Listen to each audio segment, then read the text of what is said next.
அந்த charge sheet போட்டு பாருங்க. சுப்ரீம் கோர்ட் 1.5 வருஷம் ஜெயிலில் இருந்தவர் டிரான்ஸ்போர்ட் ஸ்கேம்ல. எத்தனை முறை பெயில் டினையாச்சு, ஒரு முறையும் சுப்ரீம் கோர்ட் என்ன சொன்னாங்க? அதனால இவர் சொல்வதெல்லாம் நாம இன்னைக்கு ஒரு சத்திய வாக்கு வேத வாக்கு எடுத்துக்கிட்டாங்கன்னா அப்புறம் சத்தியத்துக்கும் நேர்மைக்கும் என்னங்க நான் நம்பிக்கை?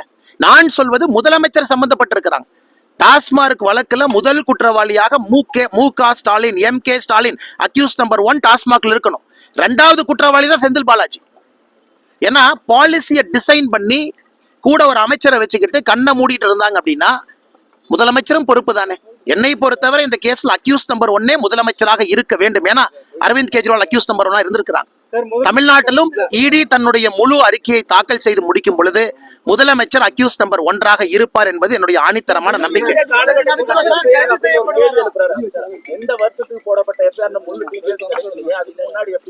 அண்ணா ஒரு நிமிஷங்கண்ணே, இன்னைக்கு பத்திரிகை நண்பர் நீங்கண்ணே எங்கூட நீங்க வாங்க, எந்த பக்கம் வேணாலும் ஒரு FL5 லைசன்ஸ் இருக்கக்கூடிய ஒரு பாரோ டாஸ்மார்க்கோ எங்க வேணாலும் வந்து பாருங்க. சாதாரண மனிதன் கண்ணுல பார்த்தாவே அது தெரியும். இது 2023 போடப்பட்டதா, 24 போடப்பட்டதா, 25 போடப்பட்டதா முக்கியம் இல்லை. இந்த முழு டாஸ்மார்க்கை இந்த அளவுக்கு மாற்றி இருப்பது திராவிட முன்னேற்ற கழகம் ஆட்சி 2021 மேக்கு பிறகு.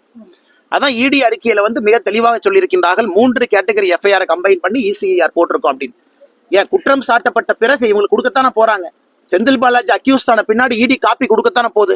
அந்த காப்பியை திறந்து FIR எப்ப போட்டாங்க அப்ப செந்தில் பாலாஜி அவர்களோ முதலமைச்சர் அவர்களோ தெரிந்து கொள்ளட்டும். இல்ல ஒரு புகார் வந்தா அந்த புகார் மீதான வழக்கு பதிவு செய்யப்படும், அதுக்கெல்லாம் எடுத்து வச்சு இப்படி சொல்ல முடியுமா? ஏன்னா நாங்களே அதுக்கான நடவடிக்கைகளை மேற்கொண்டு இருக்கலாம்ல அப்படின்னு சொல்றாங்க. யாருங்கண்ணா? அமைச்சர் செந்தில் அவங்க நடவடிக்கை மேற்கொண்டு இருந்தா வெள்ளை பேப்பர் தாக்கல் செய்ய சொல்லுங்க.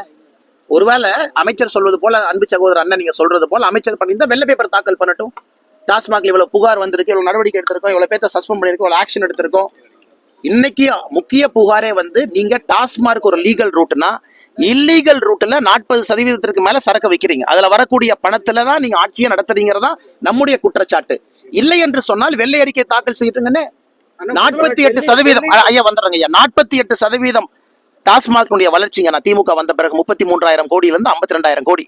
தமிழ்நாட்டுல ஏதாச்சும் ஒரு அரசு நிறுவனம் தனிப்பட்ட நபருடைய சொத்து 48% யாருக்காச்சும் உயர்ந்திருக்கானா?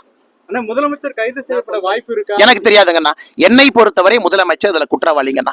ஏன்னா அவருடைய கண் பார்வை கீழே தான் நடந்திருக்கு. பாரதிய ஜனதா கட்சியினுடைய குரல் வழியை நசிக்க வேண்டும் என்று முதலமைச்சர் நினைக்கிறார்னா அவருக்கு பயம், அவருக்கு எங்கேயோ பயம், அவர் வீட்டுக்குள்ள பயம்.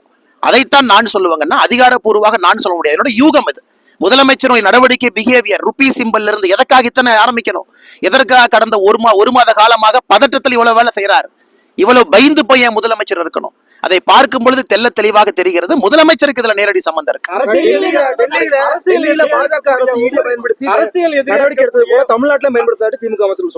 ஆனா ஒரு நிமிஷம், ஈடிக்கு பார்லிமெண்ட் கொடுத்த பவர்ஸ் இருக்கு, சட்டத்தின்படி ஈடிக்கு பவர்ஸ் இருக்கு.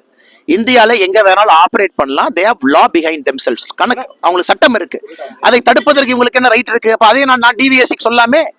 டிவிஎஸ்சி மாநில அரசு கீழே இருக்கிறாங்க. டிவிஎஸ்சி வச்சு நீங்க மத்த கட்சி நண்பர்கள் நசுக்கிறீங்க நாங்க சொல்லாமல்ல. அது பாயிண்ட் இல்லைண்ணே.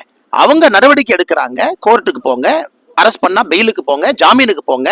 அதை வைத்து கோர்ட் நியாயம் சொல்லட்டும். ஈடியே வரக்கூடாதுன்னு சொன்னா என்ன விதத்துல நியாயங்கண்ணா? அது சரியான ரொம்ப வெயில் இருக்கீங்க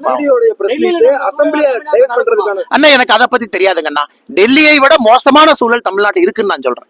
டெல்லி நடப்பது தமிழ்நாட்டில் நடக்குமா என்று சொல்வதை விட டெல்லியை விட தமிழகத்துல சூழல் மிக மிக மோசமா இருக்கு. அசெம்பிளி நடக்கிறதுக்கு முன்னாடி இந்த தெலுங்கானா அப்புறம் தமிழ்நாடு இப்படி வரிசையா வர்றதை எப்படி பாக்குறீங்க? அண்ணா வரிசையா வர்றதை நான் பாக்கலீங்கன்னா இவங்க தவறு செஞ்சிருக்கிறாங்க, நடவடிக்கை எடுத்துட்டு இருக்காங்க. வரிசையா வர்றாங்கன்னு சொல்ல மாட்டோம். இங்க எங்கேயா இருந்தாலும் கூட உச்சநீதிமன்றத்தினுடைய தீர்ப்பை நான் சுட்டிக்காட்ட விரும்புறது. கவிதா அவர்களாக இருக்கட்டும், அரவிந்த் கெஜ்ரிவாலாக இருக்கட்டும், தமிழ்நாட்டுல யாரு கைது செய்யப்பட்டாலும் அவர்களாக இருக்கட்டும், தவறு செஞ்சிருக்கிறாங்க, நடவடிக்கை எடுக்கிறாங்கன்னா. அசெம்பிளியை டைவர்ட் பண்றதுக்காக அவசர அவசரமா ரிலீஸ் பண்ணதாவது இவங்க பண்ண பட்ஜெட் டிராமா, சிம்பிள் டிராமா எல்லாமே ஈடியினுடைய ரைடை டைவர்ட் பண்றதுக்காகத்தான் இவங்க பண்றாங்க. நான் குற்றச்சாட்டு வைக்கிறேங்கன்னா இவங்க பண்ண அந்த 1 மாசமா பண்ண டிராமாவே ஈடியினுடைய ரைடை டைவர்ட் பண்றதுக்கு தான் இவங்க இந்த டிராமா பண்ணிருக்கிறாங்க. தலைவா நான் முன்னாடி போறேன். எல்லாம் டீ சாப்பிட்டு